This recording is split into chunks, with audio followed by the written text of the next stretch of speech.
galerinha do YouTube!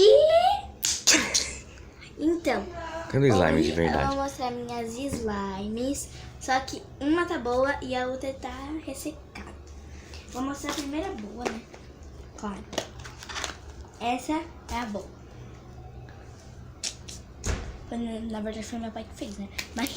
Mas eu arrumei porque ela ficou dura, ficou borrachuda. Não ficou borrachuda, ficou boa, mas... Aí eu arrumei pra ela ficar bem gostosa. Ela ficou assim. Gente, e se vocês quiserem ver se ela dá nó, ela não dá nó. Porque quando ela dá nó, dá às vezes pra desfazer. Não dá nó. E pronto. Agora eu vou mostrar a outra. Que ficou ressecada. Como vocês podem ver, ó. Ela tá ressecada. Borrachuda também, né? Ó. Aí meu pai falou que ele come essas slimes. Eu como. Não come não. Como? Daqui então. Come. Daqui. Olha, gente. Ó, como vocês podem ver. Ó. Ai, Eu que adoro comer nojo. Ó.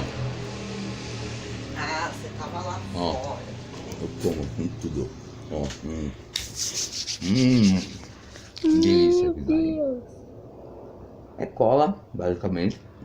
Ó. Que nojo. Não cola. Não cola. Então, pronto. Oi, gente. Então, hoje meu pai gostou tanto de comer aquele slime, né?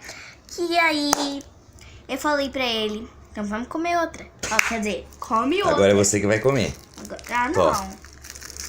Gente, é brincadeira. Olha o que a gente tava comendo. Geleia. Marshmallow, geleia. Primeiro aquele era marshmallow. Esse daqui é geleia. Vai, abre a slime aí. Faz de conta que é slime e come. Mocotó. Ó. É mocotó esse aqui. Ah. Agora a gente vai comer. Eu vou comer, né? Eu não gosto muito de mocotó, mas eu vou comer. Não, olha lá, slime ressecado. Faz de conta que é slime. Ó, gente, tá ressecada a slime. Tá soltando pozinho. Mas eu vou comer. Ó, Você come um pedacinho. vou que eu comer a slime. A gente vai comer. Eu e a Julia vamos comer slime aqui, ó. Que não é slime, é doce, ó. Coloquei É tudo. bom essa aqui, hein? É mocotó. Se slime fosse assim, ninguém ia querer ficar brincando. Não tem slime comestível. Tem? Tem. Essa aqui, ó. Só mais um pedaço. Aí, ó. Quer comer slime? Comer slime. Aí, ó. Tchau, pessoal. Come aí, gente.